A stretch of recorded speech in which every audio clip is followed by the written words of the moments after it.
আমার যদি অপরাধ হয়ে থাকে জয় বাংলার জয় বঙ্গবন্ধু বলার কারণে, তাহলে আমি সেই অপরাধী হতে চাই।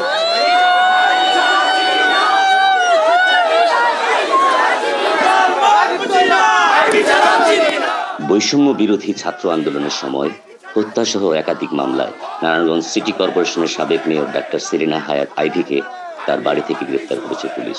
আজ সকাল 6:45টার দিকে নগরীর দেওভোগ এলাকায় অবস্থিত চুনকা কুটির থেকে তাকে গ্রেফতার করা হয়। এর আগে রাত 11:30 থেকে সাবেক এই মেয়রের বাড়ির সামনে অবস্থান নেয় পুলিশ। খবর পেয়ে বাড়ির বাইরে অবস্থান নেয় এলাকাবাসী। পরে সড়ক অবরোধ সৃষ্টি করে এলাকাবাসী বিক্ষোভ শুরু করে বাড়ির চারপাশে ঘিরে রাখে। স্থানীয়রা জানায়, গত আগস্টের পরেই প্রথম বিপুল সংখ্যক পুলিশের একটি বহর সেলিনা হায়াৎ আইভীর বাড়িতে আসে। পুলিশ আসার খবর ছড়িয়ে পড়লে শত শত মানুষ এসে কয়েকটি স্থানে ব্যারিকেড দিয়ে সড়ক অবরোধ সৃষ্টি করে বিক্ষোভ শুরু করে।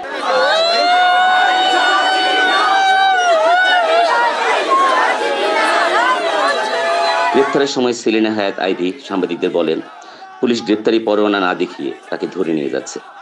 জয় বাংলা জয় বঙ্গবন্ধু বলা যদি অপরাধ হয়ে থাকে তাহলে আমি অপরাধী। আমি ঠিক জানি না কেন আমাকে নিয়ে যাওয়া হচ্ছে। যেহেতু আমার এখানে প্রশাসন এসেছে এবং ওনারা বলেছে যে আমার বিরুদ্ধে ওয়ারেন্ট ইস্যু করা হয়েছে, যদিও তারা আমাকে ওয়ারেন্ট ইস্যুটা দেখাতে পারে নাই, কিন্তু আমি আইনের প্রতি শ্রদ্ধাশীল হয়ে আমি তাদের সাথে যাচ্ছি। আমি দুঃখ প্রকাশ করছি যে তারা রাত্রেবেলা এসেছে, আমি রাত্রেবেলা বেরোতে চাই নাই, তারা সারা রাত আমার এখানে ছিল প্রশাসনের লোকজন। এই জন্য আমি দুঃখ প্রকাশ করছি যে আমি ওনাদের কষ্ট দিয়েছি। আপনারা দেখেছেন যে আমার মহল্লার লোকজন তারা এখানে সারা রাত অবস্থান নিয়েছে। আমি আমার এলাকাবাসীকে মহল্লাবাসীকে ধন্যবাদ দিতে চাই তাদের এই ভালোবাসার কারণে, যে আপনারা কোনো শৃঙ্খলা আচরণ করেন নাই, শান্তভাবে। আমি আপনাদেরই সন্তান, আপনাদেরই মেয়ে, আপনারা আমার প্রতি যে শ্রদ্ধা ভালোবাসা সম্মান দেখিয়েছেন, আমি আজীবন আপনাদের এই ভালোবাসা শ্রদ্ধা সম্মান মনে রাখবো। আমার এলাকাবাসী জানেন যে আমি আলী আহমদ চুনকার সন্তান। আমার বাবা সাম্যের রাজনীতি করেছে, দলমতের ঊর্ধ্বে উঠে রাজনীতি করেছে। আমি আলী আহমদ চুনকার সন্তান। আমার যদি অপরাধ হয়ে থাকে জয় বাংলার জয় বঙ্গবন্ধু বলার কারণে, তাহলে আমি সেই অপরাধী হতে চাই।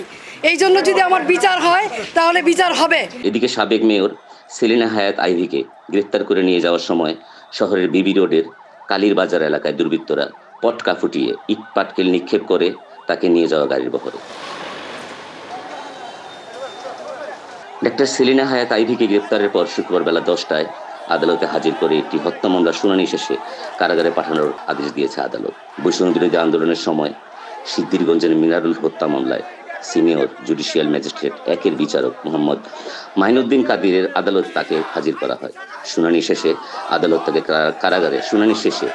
তাকে কারাগারে প্রেরণের আদেশ প্রদান করেন। পরবর্তী শুনানির দিন ধার্য করা হয় আগামী 26শে মে।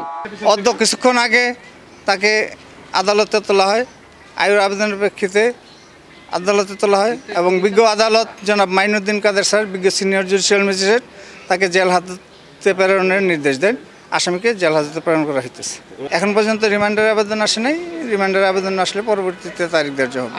আজকে একটা হত্যা মামলায় তাকে প্রসিড করা হয়েছে, তার বিরুদ্ধে আরও 4টা মামলা আছে।